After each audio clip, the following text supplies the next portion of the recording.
Hello and welcome. I'm Tom from Zeswitz Music, and today this instructional video is going to help you set up your new drum kit. You'll notice that it does come with an extendable arm. The case is on wheels and easily transportable back and forth from school. So let's get started with the components inside the drum kit itself. The bottom part of the case contains the snare drum, the practice pad, and the upper part of the case contains the stand and, of course, your drumsticks.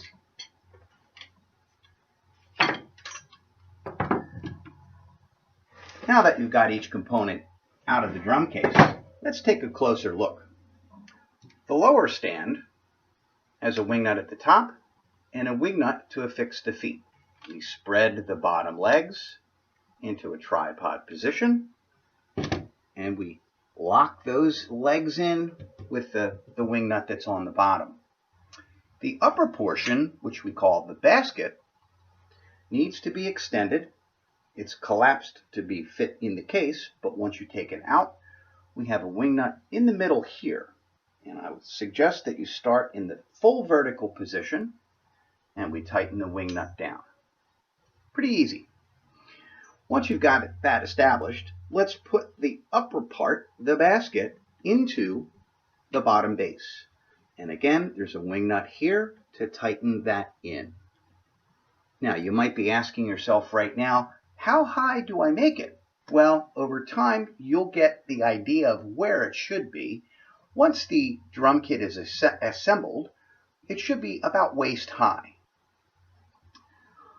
The next portion is to open up the basket. You'll notice that there are 3 rubber arms that are part of the top basket, and the drum itself fits inside of these rubber arms. The snare drum itself comes with a heavy, thick plastic drum head on the top, and on the bottom, a very, very thin drum head, which helps the snares vibrate. On one side of the drum, we have what's called a throw-off or strainer.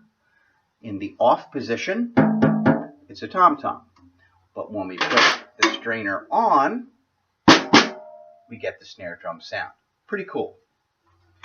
Now, placing the snare drum inside of the basket, we want to make sure that the arms themselves are not touching the strainer or any other part other than the rim itself. At the very bottom of the basket, we have a wing nut, and by tightening that wing nut, the basket grabs the bottom of the snare drum, holds it in place so that when you're playing, it doesn't move. Finally, this is a practice pad that can go over top of the drum for much quieter practice. So, there you have it. Good luck with your drum kit.